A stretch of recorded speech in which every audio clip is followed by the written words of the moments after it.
गुरु नानक अंगद गुरु अमरदास पद बंद रामदास अर्जुन गुरु बार श्री हर गोविंद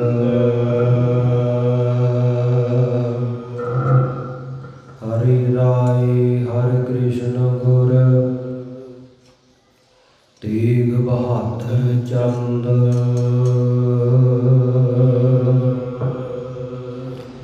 दसवें गोबिंद सिंह गुरु नमो चरण अरविंद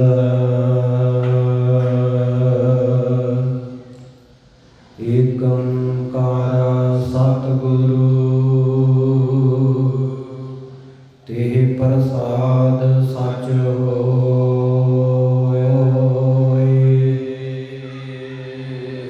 वाहिगुरु जी की फतेह। विघ्न विनाशन सोए। गुरु साहिब जी 29वें मन शेर वस सतगुर बख्श मन शेर वस सतगुर बख्श। वाहिगुरु जी का खालसा वाहिगुरु जी की फतेह। जुगो जुग अटल साहिबो श्री गुरु ग्रंथ साहिब महाराज सच्चे पातशाह जी दी पावन पवित्र हजूरी अंदर गुरुद्वारा शहीद बाबा निहाल सिंह जी तलन साहिब जलंधर विखे संध्या दे दीवान की हाज़री पर रहे गुरु प्यारी साध संगत जीओ। अस्थान की निता प्रति दी मर्यादा के मुताबक सतगुरां दा सोहना सुंदर दीवान सजिया है। सजे हुए दीवान विच भलो भलो रे कीर्तनिया गुरु के रागी सिंघां दे पासों गुरु की बाणी दा मनोहर कीर्तन श्रवण कीता है। उपरंत सत्कार जो ग्रंथी सिंह साहिब जी के पासों रहरा साहब का पाठ श्रवण करन दा वड्डिया भागां दे नाल अवसर मिलिया है, मौका मिलिया है। हुण लड़ीवार कथा श्री गुरु प्रताप सूरज ग्रंथ की जो चल रही है, कथा दे दीवान का समा होया है। आओ बड़े प्यार दे नाल गुरु चरणों दे विच जुड़िए। जो इतिहास की कथा साहिबे कमाल पुत्रां दे दानी शहीद पिता दे पुत्र शहीद पुत्रां दे पिता अमृत के दाते कलगीधर शहनशाह सतगुरु साहिब श्री गुरु गोबिंद सिंह साहिब जी महाराज सच्चे पातशाह उजैनपुरी तो चल के आए हुए गुरु के सिख भाई विशंबर दास उसके पुत्र हरगोपाल ते उहदे समुचे परिवार नूं समुचिया गुरु चरणों में हाजिर संगतां नूं उपदेश बख्शिश कर रहे है। विशंबर दास दे बेनती करन तो कि महाराज मेरा घर बहुत दूर है, हज़ारां मील इत्थों दूर है, हज़ारां किलोमीटर, जिस करके निता प्रति आउणा नहीं बन सकता। बड़े समय बाद कदे सबब बनता है आप जी दे दीदार करन दा। सो आप जी किरपा करो, रहमत बख्शिश करो कि मैनू अज ही समुची अरदास की मर्यादा ते हावल कड़ाह प्रसाद की देग बनाउण की मर्यादा ते किहड़े किहड़े समय गुरु के सिख नूं किवें किवें अरदास करनी चाहिदी है, ये अज ही किरपा करके आप जी मैनू समझा दिओ। तो सतगुरु जी लगातार फिर 101 अरदासां गुरु के सिख भाई विशंभर दास नूं समझाउंदियां होइयां कह रहे हैं कि भाई ये 101 अरदासां विशेष विशेष मौक़िਆਂ ਦੇ ਉੱਤੇ ਕੀਤੀਆਂ जाण वालियां ने। कदों किहड़ी अरदास करनी है ये आपां पिछले कई दिनों तो प्रसंग लगातार सुनते आ रहे हैं तो सुनद्या 28 अरदासां हुण तक आपां सरवण कर लईआं, जिहदे विच बीते कल आपां ने जो मुखतार दे उत्ते सरवण कीता कि शस्त्र धारण करन वेले, घोड़े की असवारी करन वेले गुरु का सिख अरदास करे कि अडोलता बनी रहे, शस्त्रधारी गुरु का सिख इहदा बैलेंस चंगी तरह घोड़े के उपर बने, मता किसी हथियार के नाल इहनूं कोई चोट ना लग जाए, इहदे बचाव के वास्ते आत्म रक्षा के वास्ते अरदास करनी है। और इस प्रकार फिर दुखों को दूर करने वास्ते, सुखों की उत्पत्ति वास्ते अरदास करनी है। जो आग्या का संयोग वधै काया घटै रोग, शरीर में कई बार रोग लग जाते हैं कर्मां के मुताबिक, क्योंकि दुख अते सुख शरीर का धर्म है।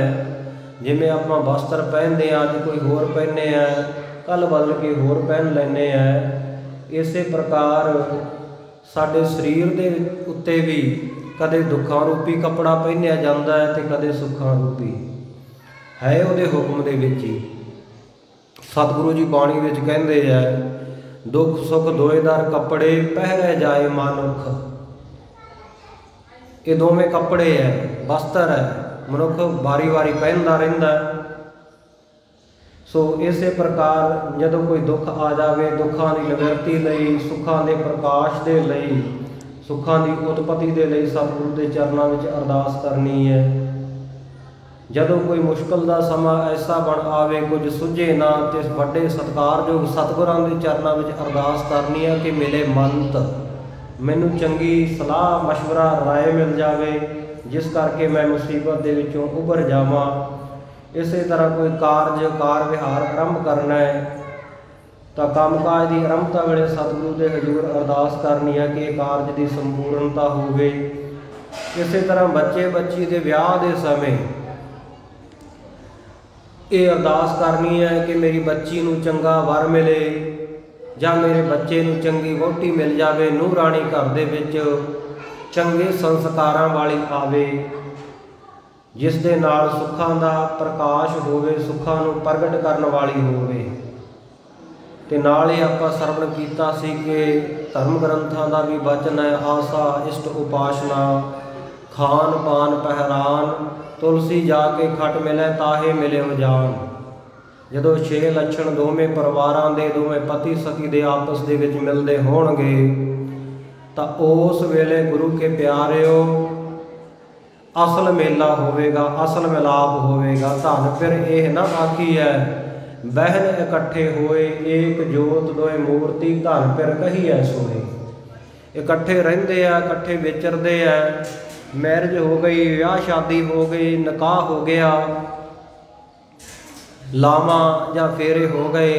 सतगुरु कहते वो धन ते पिर इस्त्री ते उहदा भरता पति ते पत्नी नहीं हैं, जिहड़े इकट्ठे बस रहिंदे आ, जीवन बसर करते हैं मजबूरी बस कि हुण विआह हो गया है तो ये निभाउणी पएगी।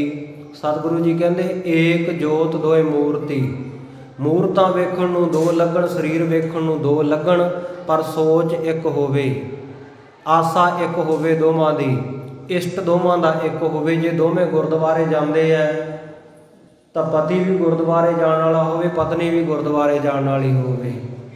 आसा इष्ट ते उपासना पूजा का ढंग भी इक्को जिहा होवे। तो फिर गुरमुख प्यारे रौला पवेगा ही नहीं।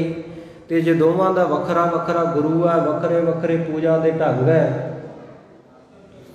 तो वखरी वखरी मत है, वखरियां वखरियां आशावां लैके बैठे है, वखरे वखरे गुरु के उत्ते आस रखते हैं, तो फिर तो गुरमुख प्यारे घरे डंडा ही खड़कना ना। हुण भाई कहे कि मैं गुरु घर जाना है, तो बीबी कहे कि मैं मड़ी के उत्ते जाके मत्था टेकन जाना है, या बीबी कहे मैं गुरु घर जाना, तो पति कहे नहीं मैं तो कान विच नाम शब्द लैके आउणा फलाणे डेरे तो जाके, तो गुरमुख प्यारो किवें निभेगी। इस करके आसा इष्ट उपासना ये चीज़ां जरूरी है मिलनियां। ते तीन होर लक्षण जिहड़े दस्से आ, खान पीन पहरान। खाना इक्को जिहा होवे दोवां दा, ये नहीं कि एक वैष्णव होवे ते दूजा रोज़ मुर्गे नूं तड़का लाउंदा होवे, फिर भी गल नहीं बनेगी। हुण पति कहेगा कि मैनू बकरा तल के दे, मुर्गा तड़क के दे, तो बीबी कहे मैं तो इदां दे मास मिट्टी वाले बर्तनों नूं हथ नहीं लाउंदी, तो फिर गुरमुख प्यारे झगड़ा तो होएगा ही ना। इस करके खाना इक्को जिहा होवे, फिर पीना इक्को जिहा होवे। हुण पीना पीण दी भी गुरमुख प्यारिओ आपां ने अपनी व्याख्या घड़ी हुई है। जे गल करिए ना पीण दी कि फलाना बंदा पींदा, तो गुरमुख प्यारिओ पींदे तो ना, जो पींदा शब्द हालांकि है तो वो छकण का ही है वाचक, पर पींदे तो आप मुहारे सामने रखी हुई बोतल दिखाई देन लग पैंदी है, क्योंकि पीना सिर्फ अजकल शराब के नाम दे नाल ही ज़्यादा प्रचलित है। उन्हां दा खाना इक्को जिहा होवे, पीना इक्को जिहा होवे, ते जे उहदे विच बैलेंस नहीं है, दोवें ओपोजिट है, आपा विरोधी है, विरोधा भाव है, तो फिर लड़ाई झगड़ा होवेगा। तो इस तरह पहरान, पति कहे कि मैं पसंद नहीं करता, सादा पहनना चाहिए, सादा लिबास, सादे वस्त्र, तो पत्नी कहे नहीं मैं तो मॉडर्न बड़ी है, मैं तो अपनी मर्जी के मुताबिक ऐसे तरह के कपड़े पहनने हैं, तो फिर भी गुरमुख प्यारे घर में लड़ाई झगड़ा होवेगा। एक सादा रहन का आदी है, तो दूजा अत का मॉडर्न है, तो गुरमुख प्यारे बैलेंस किवें बनेगा आपस दे विच।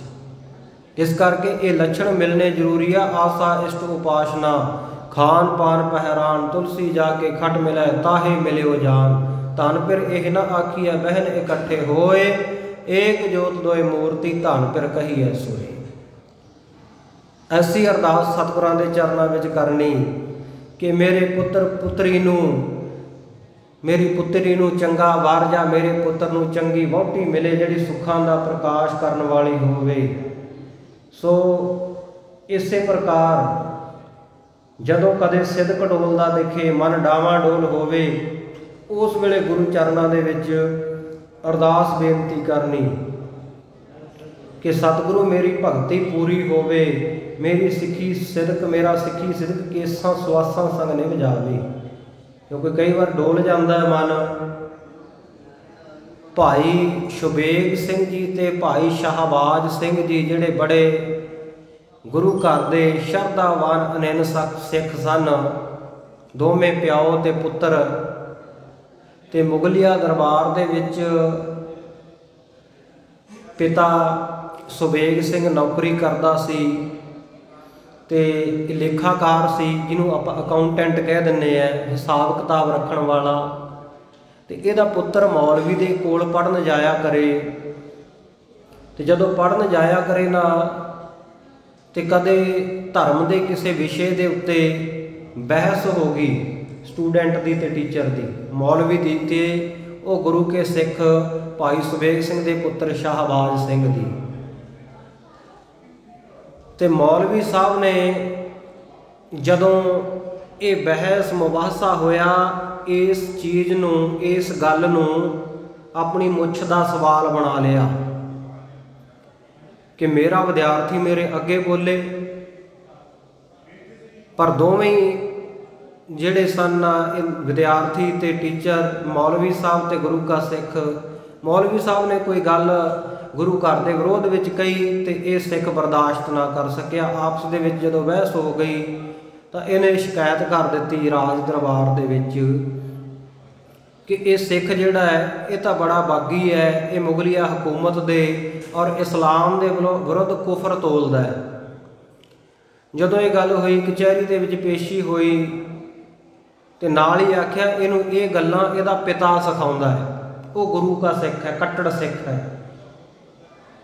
ਹੁਣ ਉਹਨਾਂ ਇਹ ਨਹੀਂ ਵੇਖਿਆ ਕਿ ਇਹ ਨੌਕਰੀ ਕਰਦਾ ਬੜੀ ਇਮਾਨਦਾਰੀ ਦੇ ਨਾਲ, ਬੜਾ ਮੈਥ ਦਾ ਮਾਸਟਰ ਹੈ, ਬੜਾ ਤਕੜਾ ਲੇਖਾਕਾਰ ਹੈ, ਅਕਾਊਂਟੈਂਟ ਹੈ। ਉਹਨਾਂ ਨੇ ਦੋਵਾਂ ਨੂੰ ਗ੍ਰਿਫਤਾਰ ਕਰ ਲਿਆ, ਪਿਓ ਪੁੱਤਰ ਨੂੰ।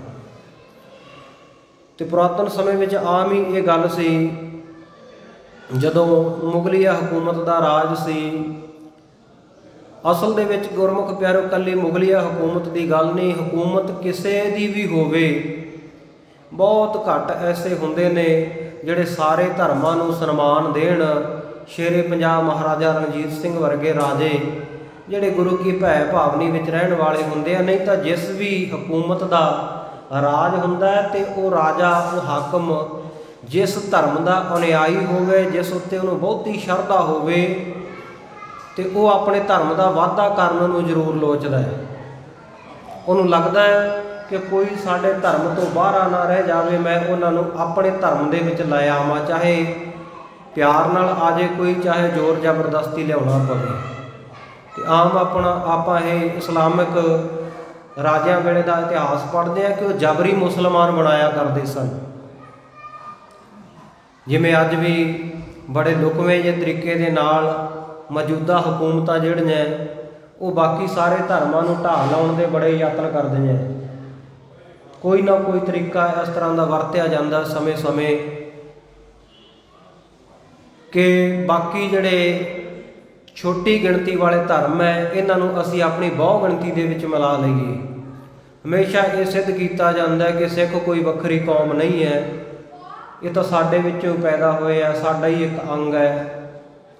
ਸੋ ਰਹੋ ਵਿਚਾਰ, ਜਿਸ ਤਰ੍ਹਾਂ ਦਾ ਵੀ ਕੋਈ ਰਾਜਾ ਜਿਸ ਧਰਮ ਦੇ ਨਾਲ ਸੰਬੰਧਿਤ ਹੁੰਦਾ, ਇਹ ਜ਼ਰੂਰ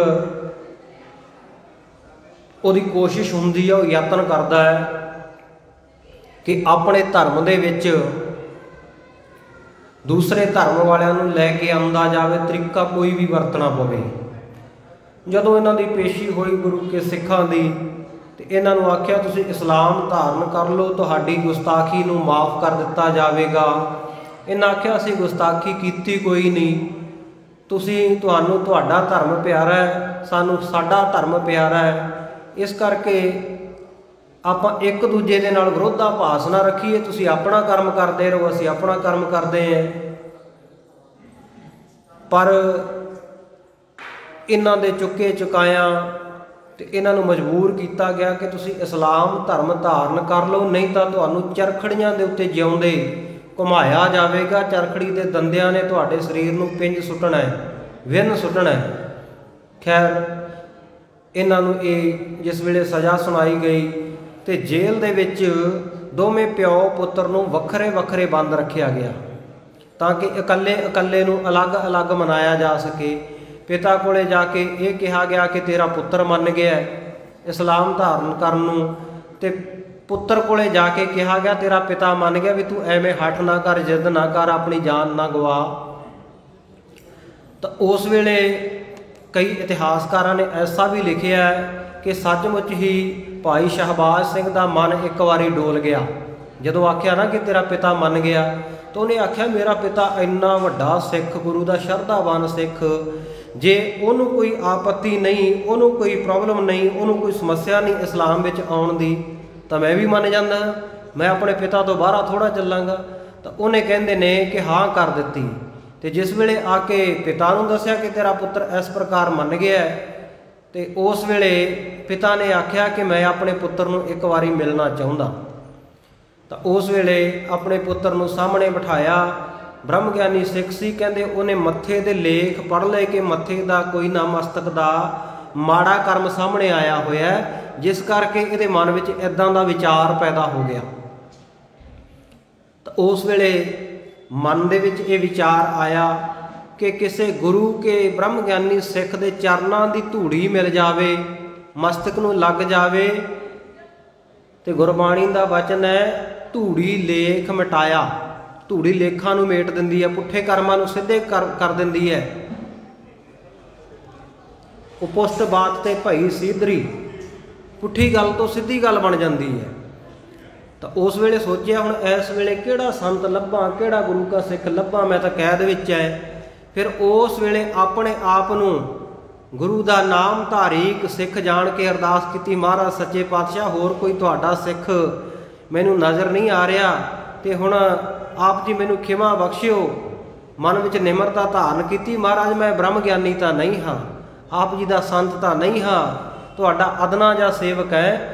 ਆਪਣੇ ਚਰਨਾਂ ਦੀ ਧੂੜੀ ਚੁੱਕ ਕੇ ਸਤਿਨਾਮ ਵਾਹਿਗੁਰੂ ਕਹਿ ਕੇ ਜਦੋਂ ਗੁਰੂ ਕੇ ਸਿੱਖ ਨੇ ਆਪਣੇ ਪੁੱਤਰ ਦੇ ਮਸਤਕ ਦੇ ਉੱਤੇ ਲਾਈ, ਤੇ ਨਾਲ ਦੀ ਨਾਲ ਉਹਦਾ ਜਿਹੜਾ ਮਾੜਾ ਲੇਖ ਸੀ ਉਹ ਮਿਟ ਗਿਆ, ਤੇ ਜਿਹੜੇ ਚੰਗੇ ਲੇਖ ਹੈ ਉਹ ਉਦੇ ਹੋ ਗਏ, ਪ੍ਰਗਟ ਹੋ ਗਏ। ਜਦੋਂ ਆਖਿਆ ਪੁੱਤਰਾ ਤੂੰ ਇਸਲਾਮ ਧਾਰਨ ਕਰਨ ਵਾਸਤੇ ਮੰਨ ਕਿਉਂ ਗਿਆ ਸੀ?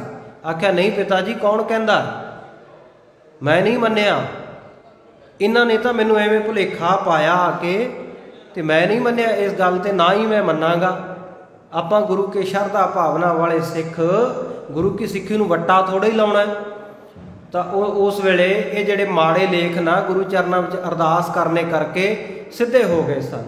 ਸੋ ਸਿਦਕ ਕਦੇ ਡੋਲਦਾ ਦਿਖੇ ਤੇ ਸਤਿਗੁਰ ਸੱਚੇ ਪਾਤਸ਼ਾਹ ਜੀ ਕਹਿੰਦੇ ਇਉਂ ਅਰਦਾਸ ਬੇਨਤੀ ਕਰਨੀ ਚਾਹੀਦੀ ਹੈ ਕਿ ਪੂਰੀ ਗੁਰ ਭਗਤ, ਕਿ ਸਾਡੀ ਭਗਤੀ ਪੂਰੀ ਹੋਵੇ। ਇਸੇ ਤਰ੍ਹਾਂ ਸਤਿਗੁਰ ਨੇ ਦੱਸਿਆ ਕਿ ਪਿੰਡ ਦੇ ਵਿੱਚ ਤੁਹਾਡੇ ਘਰ ਦੇ ਨੇੜੇ ਕੋਈ ਚੋਰੀ ਦਾ ਧੰਦਾ ਧੰਦਾਰ ਚੱਲ ਪਵੇ, ਡਰ ਹੋਵੇ ਕਿ ਸਾਡੇ ਘਰ ਵਿੱਚ ਚੋਰ ਨਾ ਆ ਧਾ ਪੈਣ, ਤੇ ਉਦੋਂ ਗੁਰੂ ਚਰਨਾਂ ਵਿੱਚ ਅਰਦਾਸ ਕਰਨੀ ਕਿ ਸਤਿਗੁਰ ਸੱਚੇ ਪਾਤਸ਼ਾਹ ਸਾਡੀਆਂ ਵਸਤੂਆਂ, ਸਾਡਾ ਵਾਲੇਵਾ ਧਨ ਪਦਾਰਥ, ਇਹਦੀ ਰੱਖਿਆ ਕਰਨੀ।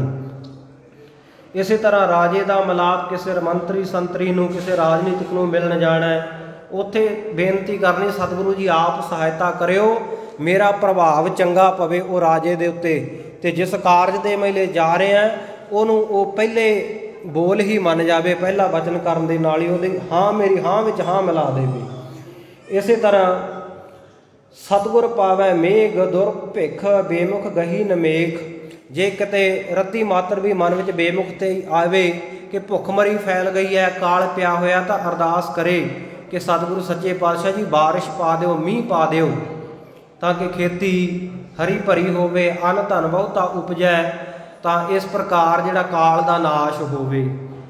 ਤੇ ਇਸੇ ਤਰ੍ਹਾਂ ਧਰਮ ਦਾ ਕੋਈ ਡੰਡ ਮਿਲ ਜਾਵੇ, ਧਰਮ ਦਾ ਬੰਦਾ ਤਨਖਾਹੀਆ ਹੋ ਜਾਵੇ, ਤੇ ਜਾ ਕੇ ਤਨਖਾਹ ਲਵਾਉਣੀ ਪੰਜ ਪਿਆਰਿਆਂ ਦੇ ਪਾਸ। ਜੇ 4 ਵਜਰ ਕਰਹਿਤਾਂ ਦੇ ਵਿੱਚੋਂ ਕੋਈ ਵੀ ਵਜਰ ਕਰਹਿਤ ਹੋ ਜਾਵੇ, ਕੇਸਾਂ ਦੀ ਬੇਅਦਬੀ ਹੋ ਜਾਵੇ, ਪੁੱਠਾ ਮਾਸ ਖਾਧਾ ਜਾਵੇ, ਤੰਬਾਕੂ ਦਾ ਸੇਵਨ ਹੋ ਜਾਵੇ ਕਿਸੇ ਪ੍ਰਕਾਰ ਕਰਕੇ, ਤੇ ਪਰਤਨਗਾਮੀ ਹੋ ਜਾਵੇ, ਇਸ ਤਰ੍ਹਾਂ ਦਾ 4 ਵਿੱਚੋਂ ਕੋਈ ਵਜਰ ਕਰਹਿਤ ਹੋ ਜਾਵੇ, ਜਾਂ ਕੋਈ ਛੋਟੀ ਭੁੱਲ ਵੀ ਹੋਵੇ, ਤਾਂ 5 ਪਿਆਰਿਆਂ ਦੇ ਸਨਮੁਖ ਜਾ ਕੇ ਪੇਸ਼ ਹੋਣਾ ਗੁਰੂ ਹਜ਼ੂਰੀ ਵਿੱਚ, ਅਰਦਾਸ ਕਰਨੀ ਬਖਸ਼ਾਉਣ ਦੇ ਵਾਸਤੇ। ਤੇ ਸਤਿਗੁਰੂ ਜੀ ਕਹਿੰਦੇ ਫਿਰ ਤੇਰਾ ਦੁੱਖਨ ਜਿਹੜਾ ਪਾਪ ਹੈ ਬਿਹੰਡ ਬਖਸ਼ਿਆ ਜਾਵੇਗਾ, ਖਤਮ ਹੋ ਜਾਵੇਗਾ। ਤੇ ਇਸੇ ਤਰ੍ਹਾਂ ਮਾਰਗ ਚੱਲਦਿਆਂ ਮਾਰਗ ਚੱਲਤ ਹਰੇ ਹਰ ਗਾਈ ਹੈ, ਤੇ ਮਾਰਗ ਦੇ ਵਿੱਚ ਹੋਈਆਂ ਗਲਤ ਜਾਂ ਭੁੱਲਾਂ ਦੀ ਖਿਮਾ ਬਖਸ਼ਾਉਣੀ ਸਤਿਗੁਰੂ ਤੋਂ। ਤੇ ਇਸੇ ਤਰ੍ਹਾਂ ਪਿੱਤਰ ਕੋਈ ਚੜ੍ਹਾਈ ਕਰ ਗਏ ਜਿਹੜੇ ਤੁਹਾਡੇ ਬਜ਼ੁਰਗ ਹੈ, ਉਹਨਾਂ ਦੀਆਂ ਹੋਈਆਂ ਸੂਖਸ਼ਮ ਭੁੱਲਾਂ ਨੂੰ ਬਖਸ਼ਾਉਣ ਵਾਸਤੇ, ਚੁੱਕਾਂ ਨੂੰ ਬਖਸ਼ਾਉਣ ਦੇ ਵਾਸਤੇ ਗੁਰੂ ਚਰਨਾਂ ਵਿੱਚ ਅਰਦਾਸ ਬੇਨਤੀ ਕਰਨੀ। ਸਤਿਗੁਰੂ ਜਿਹੜਾ ਸੱਚਾ ਪਾਤਸ਼ਾਹ ਹੈ, ਸ਼ਾਹਾਂ ਦਾ ਵੀ ਸ਼ਹਿਨਸ਼ਾਹਾਂ ਦਾ ਵੀ ਸ਼ਹਿਨਸ਼ਾਹ ਹੈ। ਕੱਲ੍ਹ ਸਰਵਣ ਕੀਤਾ ਸੀ ਕਿ ਸਤਿਗੁਰੂ ਸੱਚੇ ਪਾਤਸ਼ਾਹ ਜੀ ਦਾ ਉਹ ਗਰੀਬ ਘਾਹੀ ਸਿੱਖ ਜਿਹੜਾ ਗਲਤੀ ਦੇ ਨਾਲ ਮੁਗਲ ਬਾਦਸ਼ਾਹ ਸ਼ਾਹਜਹਾਂ ਦੇ ਦਰਬਾਰ ਦੇ ਵਿੱਚ ਚਲਿਆ ਗਿਆ ਸੀ, ਪਰ ਬਾਅਦ ਦੇ ਵਿੱਚ ਜਦੋਂ ਪਤਾ ਲੱਗਿਆ ਤੇ ਬਾਦਸ਼ਾਹ ਦੇ ਅੱਗੇ ਰੱਖਿਆ ਹੋਇਆ ਟਕਾ ਭੇਟਾ ਚੁੱਕ ਕੇ ਲੈ ਆਇਆ ਸੀ। ਤੇ 6ਵੇਂ ਪਾਤਸ਼ਾਹ ਮੀਰੀ ਪੀਰੀ ਦੇ ਮਾਲਕ ਸਤਿਗੁਰੂ ਗੁਰੂ ਹਰਗੋਬਿੰਦ ਸਾਹਿਬ ਮਹਾਰਾਜ ਸੱਚੇ ਪਾਤਸ਼ਾਹ ਦੇ ਚਰਨਾਂ ਵਿੱਚ ਮੁੜ ਹਾਜ਼ਰ ਹੋਇਆ ਸੀ। ਤੇ ਪਹਿਲਾਂ ਤਾਂ ਇਹ ਗਲਤੀ ਮੰਨੀ ਕਿ ਮਹਾਰਾਜ ਮੈਨੂੰ ਭੁਲੇਖਾ ਕਿੱਦਾਂ ਲੱਗ ਗਿਆ, ਮੈਂ ਆਪ ਜੀ ਨੂੰ ਪਛਾਣ ਨਾ ਸਕਿਆ।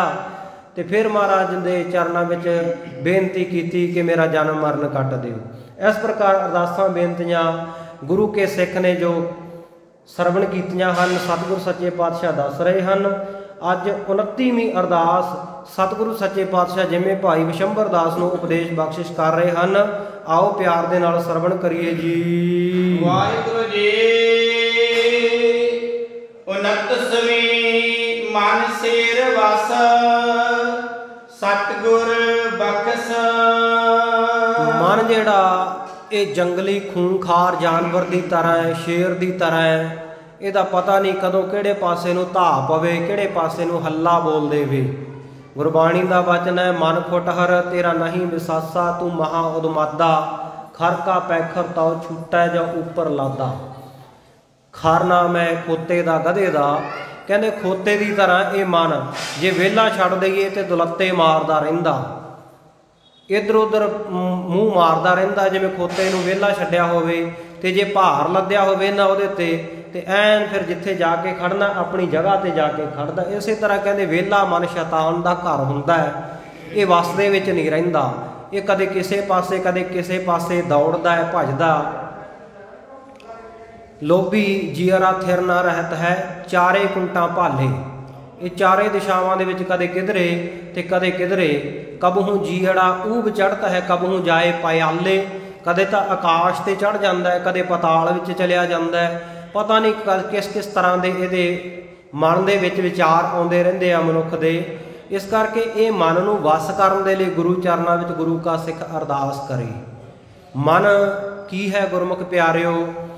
ਸਰੀਰ ਦੇ ਬਾਕੀ ਸਾਰੇ ਅੰਗਾਂ ਦੇ ਨਾਮ ਡਾਕਟਰ ਦੱਸ ਦਿੰਦੇ ਆ, ਔਰ ਸਾਰੇ ਅੰਗ ਕੱਢ ਕੇ ਉਹਨਾਂ ਦਾ ਆਪਰੇਟ ਵੀ ਕਰ ਦਿੰਦੇ ਆ।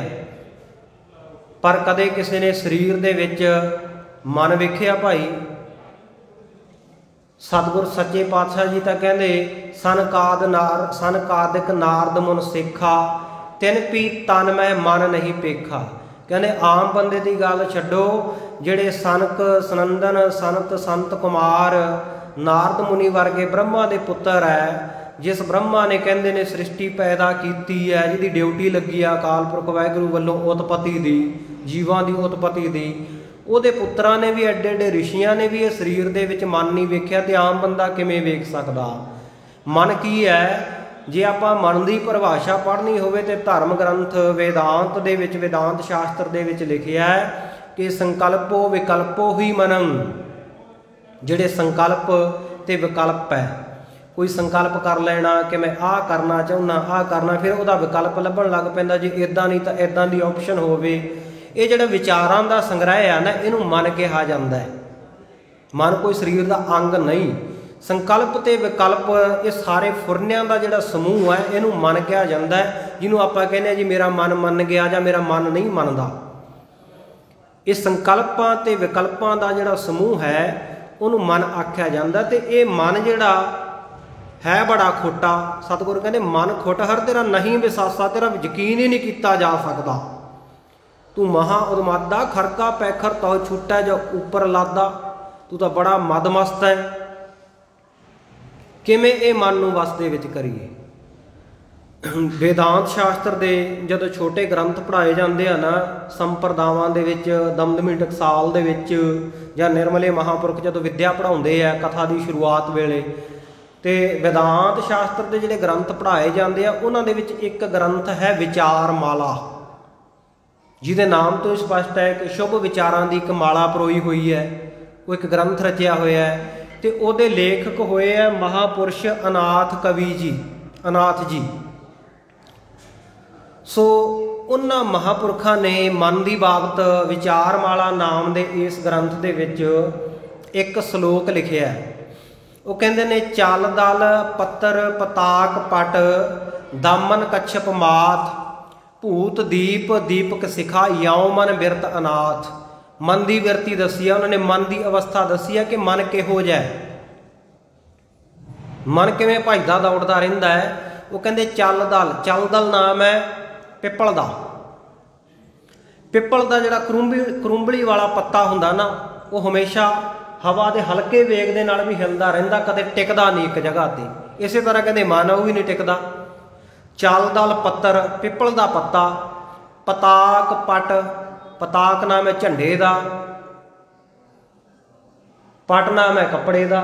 ਜਿਹੜਾ ਝੰਡੇ ਦਾ ਕੱਪੜਾ ਫਰਹਾ ਜਿਹੜਾ ਉਹ ਵੀ ਹਮੇਸ਼ਾ ਹਿਲਦਾ ਰਹਿੰਦਾ, ਚਲਾਏਮਾਨ, ਇੱਕ ਜਗ੍ਹਾ ਤੇ ਟਿਕਦਾ ਨਹੀਂ।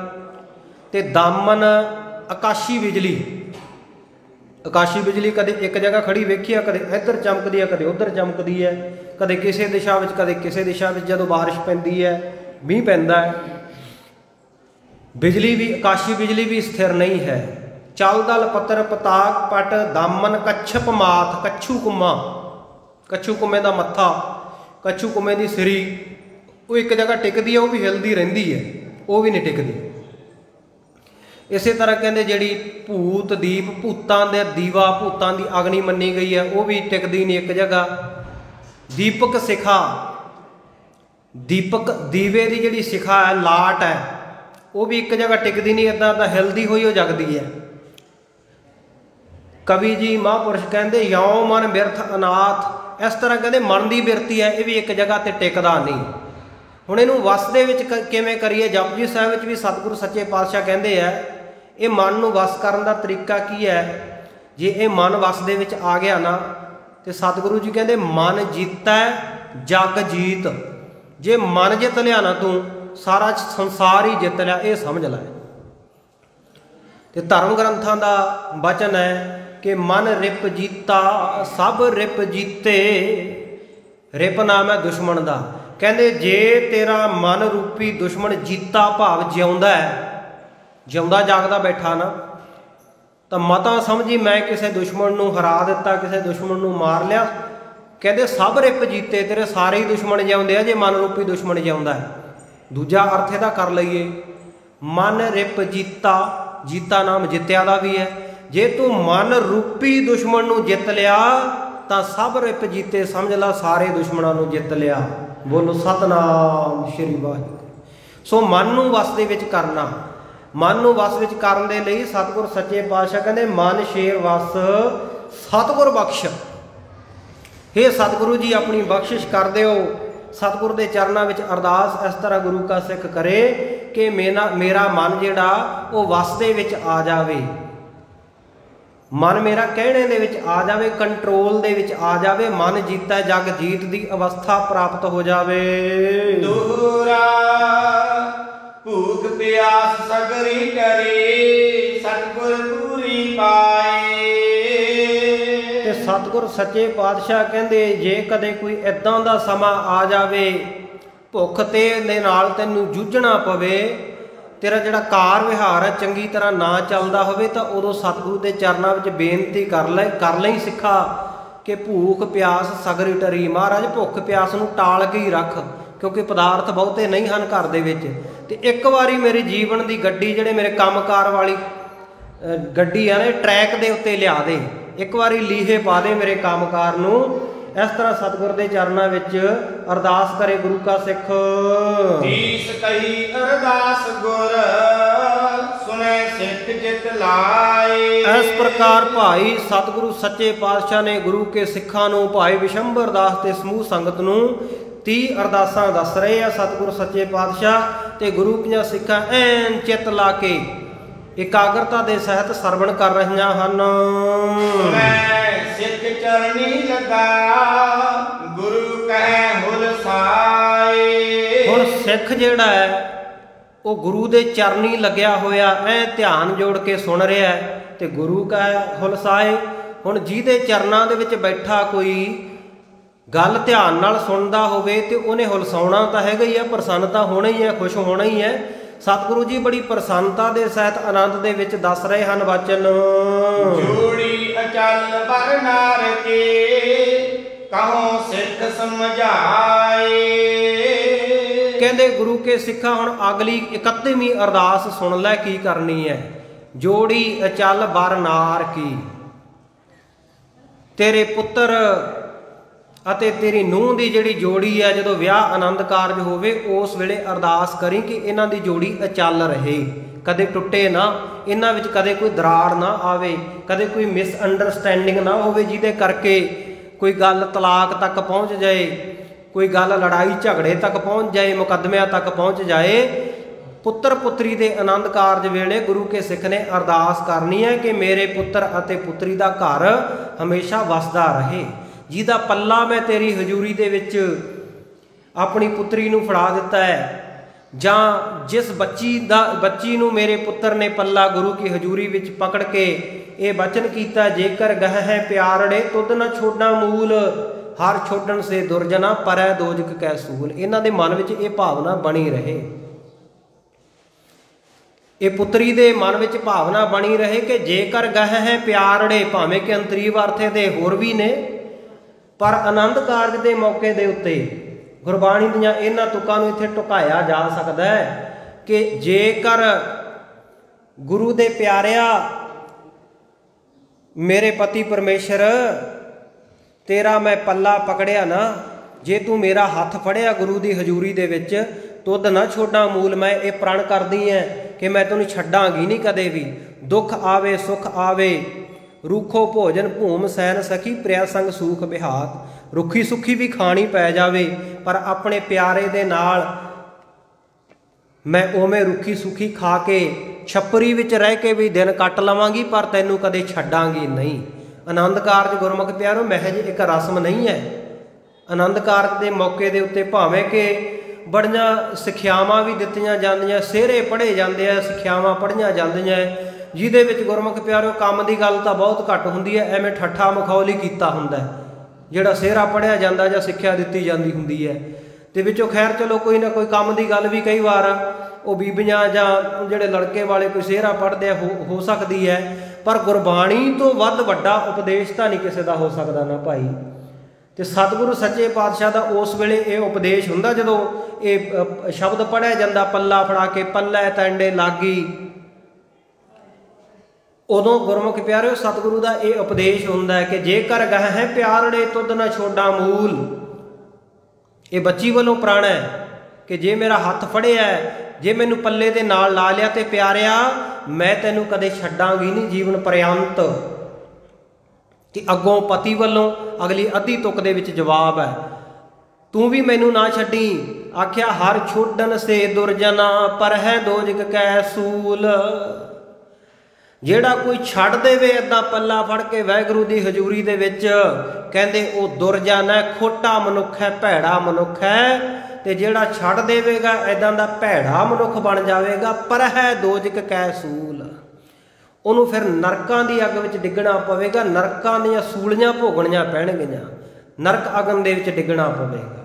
ਇਸ ਕਰਕੇ ਜਦੋਂ ਗੁਰੂ ਕੇ ਬੱਚੇ ਬੱਚੀ ਦਾ ਆਨੰਦ ਕਾਰਜ ਹੈ, ਉਸ ਵੇਲੇ ਆਨੰਦ ਕਾਰਜ ਵੇਲੇ ਗੁਰੂ ਕੇ ਸਿੱਖ ਨੇ ਭਾਵਨਾ ਨਾਲ ਅਰਦਾਸ ਬੇਨਤੀ ਕਰਨੀ, ਮਹਾਰਾਜ ਆਪ ਜੀ ਦੀ ਹਜ਼ੂਰੀ ਵਿੱਚ ਇਹ ਬੱਚੇ ਬੱਚੀ ਦਾ ਆਨੰਦ ਕਾਰਜ ਹੋਇਆ, ਆਪ ਜੀ ਇਹਨਾਂ ਦੀ ਤੋੜ ਨਿਭਾ ਦਿਓ। ਹੀਲਾ ਨਸ ਹੈ ਬਹਾਲ ਬਨ ਹੈ, ਅੰਨ ਪਥ ਗਤ ਜਾਏ, ਦੁਰਤ ਕਪੈ ਛਾਇਆ ਭਗੈ, ਪਰੈ ਸ਼ਹੀਦੀ ਧਾਏ।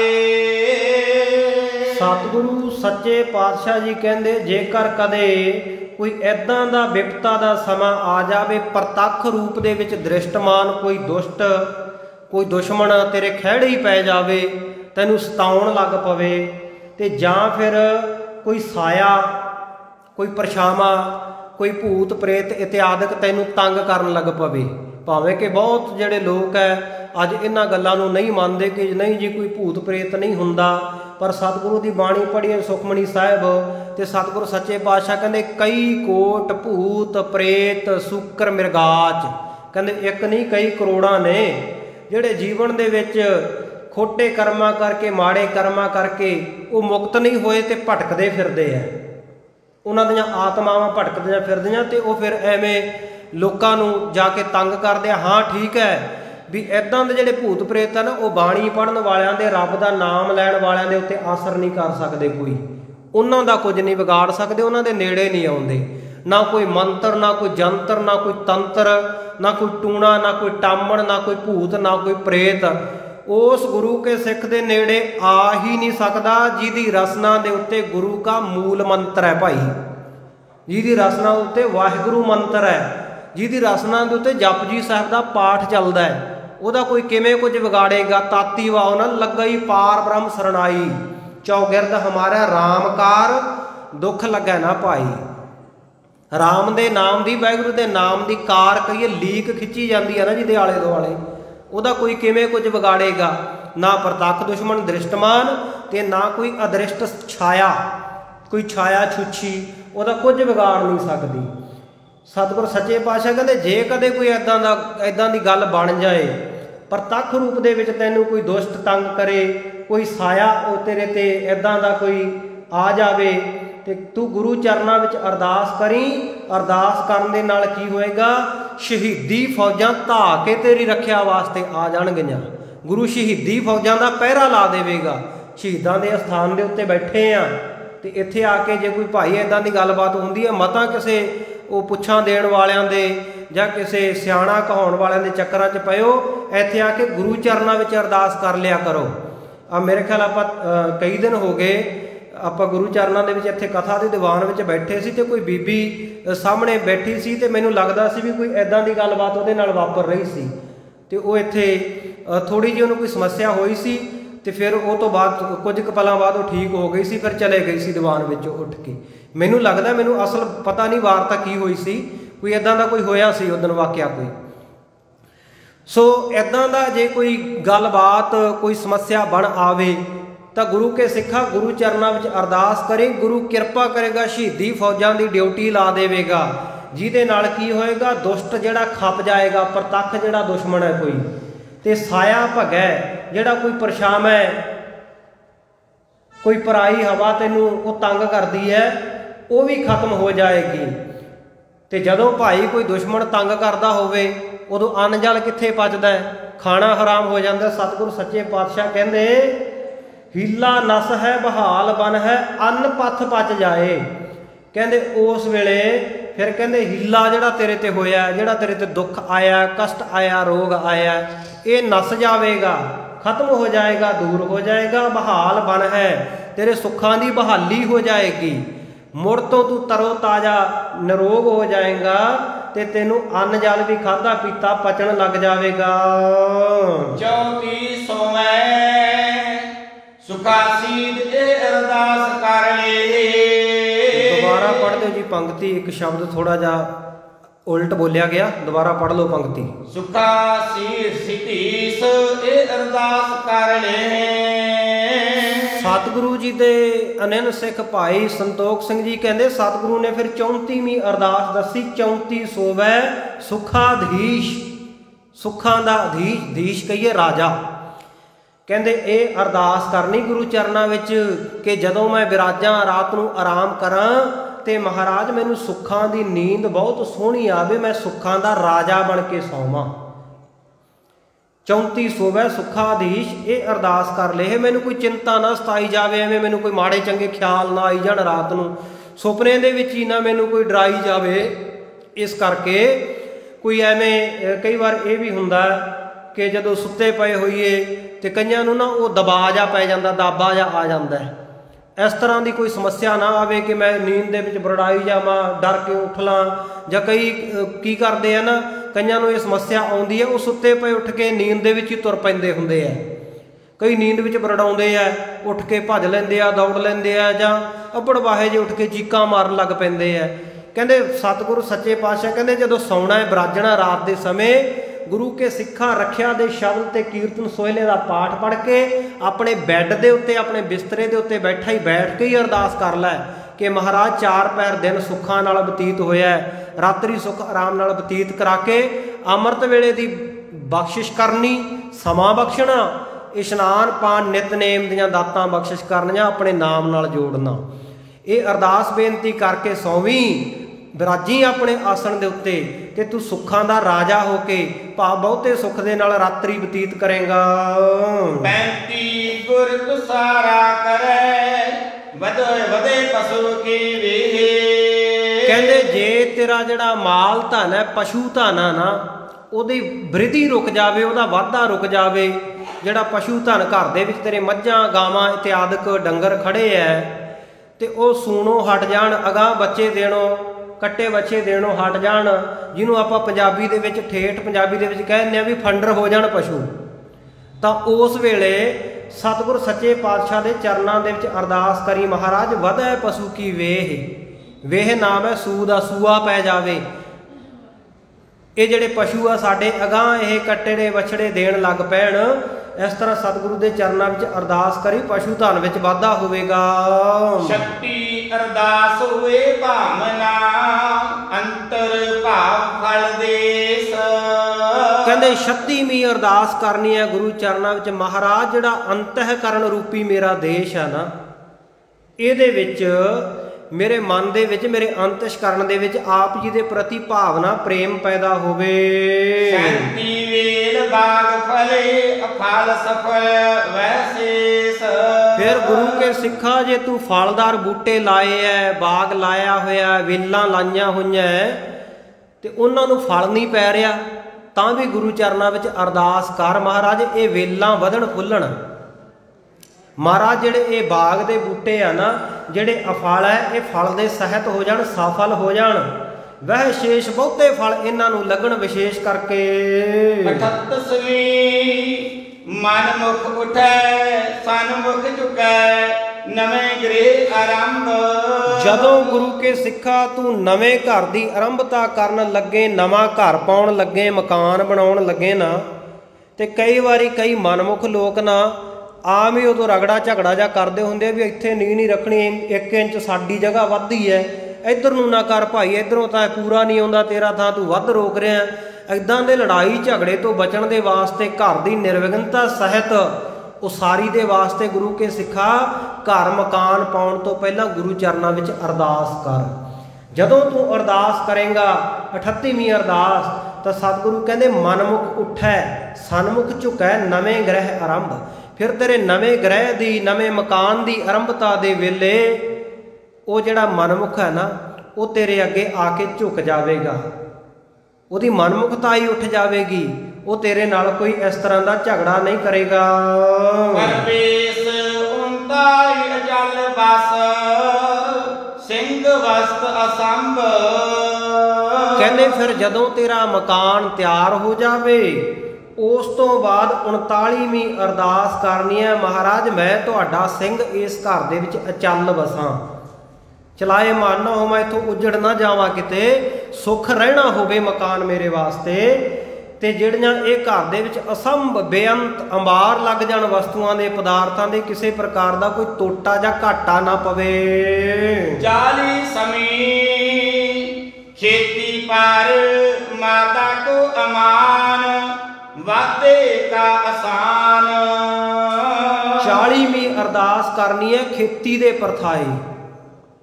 ਮਨ ਹਾਲੀ ਕਰਸਾਣੀ ਕਰਨੀ, ਸਰਮ ਪਾਣੀ ਤਨ ਖੇਤ, ਨਾਮ ਬੀਜ ਸੰਤੋਖ ਸੁਹਾਗਾ, ਰੱਖ ਗਰੀਬੀ ਵੇਸ। ਸਤਿਗੁਰੂ ਨੇ ਇਹ ਅੰਤਰੀਵ ਖੇਤੀ ਦੱਸੀ ਹੈ ਕਿ ਕਿਵੇਂ ਕਰਨੀ ਹੈ, ਮਨ ਨੂੰ ਕਿਵੇਂ ਹਾਲੀ ਬਣਾਉਣਾ ਹੈ, ਕਿਵੇਂ ਕਰਸਾਣੀ ਕਰਨੀ ਹੈ।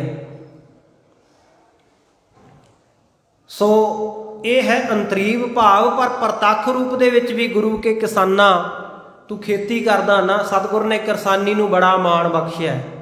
ਤੇ ਇਸੇ ਕਰਕੇ ਜਦੋਂ ਸਾਡੇ ਸਾਹਿਬ ਗੁਰੂ ਨਾਨਕ ਦੇਵ ਮਹਾਰਾਜ ਸੱਚੇ ਪਾਤਸ਼ਾਹ ਮੇਰੇ ਸਤਿਗੁਰੂ ਜੀ ਦਾ ਜੀਵਨ ਦਾ ਅੰਤਮ ਸਮਾਂ ਸੀ ਨਾ, ਕਰਤਾਰਪੁਰ ਸਾਹਿਬ ਦੇ ਵਿੱਚ ਟਿਕ ਕੇ ਸਤਿਗੁਰੂ ਜੀ ਨੇ ਖੇਤੀ ਕੀਤੀ, ਖੇਤੀ ਆਪਣੇ ਹੱਥੀਂ ਖੇਤੀ ਕੀਤੀ, ਹਲ ਵਾਹਿਆ ਕਰਤਾਰਪੁਰ ਸਾਹਿਬ।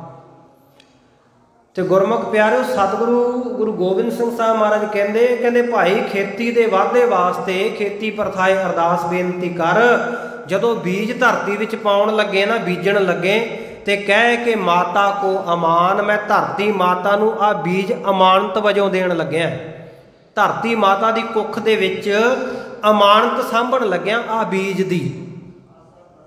ਜਿਵੇਂ ਆਪਾਂ ਅਮਾਨਤ ਸਾਂਭ ਦਿੰਦੇ ਆ, ਬੈਂਕਾਂ ਦੇ ਵਿੱਚ ਰੱਖ ਦਿੰਦੇ ਆ ਅਮਾਨਤ ਆਪਣੀ, ਕੋਈ FD ਕਰਾਤੀ, ਕੋਈ ਵੈਸੇ ਪੈਸੇ ਜਮ੍ਹਾਂ ਕਰਾਤੇ ਤੇ ਆਪਾਂ ਨੂੰ ਉਹਦਾ ਵਿਆਜ ਮਿਲਦਾ ਨਾ, ਇਸੇ ਤਰ੍ਹਾਂ ਧਰਤੀ ਮਾਤਾ ਨੂੰ ਜਿਹੜਾ ਅਮਾਨਤ ਵਜੋਂ ਬੀਜ ਕਿਸਾਨ ਦਿੰਦਾ ਨਾ, ਧਰਤੀ ਮਾਤਾ ਉਹਨੂੰ ਬਹੁਤਾ ਕਰਕੇ ਦਿੰਦੀ ਹੈ। ਫਿਰ ਉਹ ਫਲੀਭੂਤ ਹੁੰਦਾ, ਉਹਦਾ ਬੂਟਾ ਪੁੰਗਰਦਾ ਤੇ ਉਹ ਵੱਡਾ ਹੁੰਦਾ ਤੇ ਉਹਦੇ ਉੱਤੇ ਫਲ ਲੱਗਦਾ, ਝੋਨਾ, ਮੱਕੀ, ਕਣਕ, ਨਰਮਾ, ਕਪਾਹ ਇਤਿਆਦਿਕ ਜਿੰਨੀਆਂ ਵੀ ਫਸਲਾਂ ਨਾ, ਧਰਤੀ ਮਾਤਾ ਦੀ ਕੁੱਖ ਵਿੱਚ ਜਿਹੜੀ ਅਮਾਨਤ ਰੱਖਤੀ, ਮਾਤਾ ਕੋ ਅਮਾਨ, ਮਾਤਾ ਨੂੰ ਅਮਾਨਤ ਸੌਂਪਤੀ, ਮਾਤਾ ਧਰਤ ਮਹੱਤ ਨੂੰ।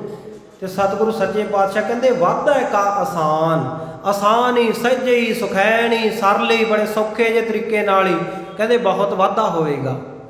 ਆਸਾਨ ਨਾਮ ਵਾਧੇ ਦਾ ਵੀ ਹੈ, ਆਸਾਨ ਨਾਮ ਸੌਖੇ ਦਾ ਵੀ ਹੈ। ਸੌਖਾ ਹੀ ਬਹੁਤਾ ਵਾਧਾ ਹੋਵੇਗਾ ਖੇਤੀ ਵਿੱਚ। 41 ਪੂਆ ਅਖੰਡ ਗੁਰਪੂਰਨ ਬ੍ਰਹਮੰਡ।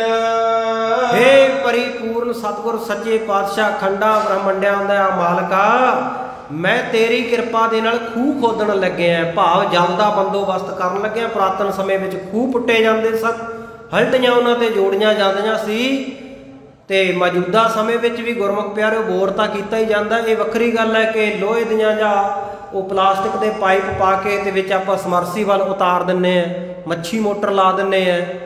ਤੇ ਤਰੀਕਾ ਤਾਂ ਕਾਰਨ ਤਾਂ ਉਹੀ ਹੈ ਨਾ ਵੀ ਜਲ ਦਾ ਬੰਦੋਬਸਤ ਕੀਤਾ ਜਾਵੇ, ਪ੍ਰਬੰਧ ਕੀਤਾ ਜਾਵੇ।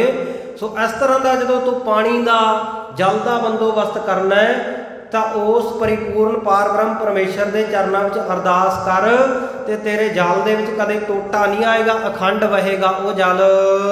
42 ਵੰਡੇ ਰਿੱਧ ਬ੍ਰਿਧ ਸਤਿਗੁਰ ਸਭ ਸਿੱਧ।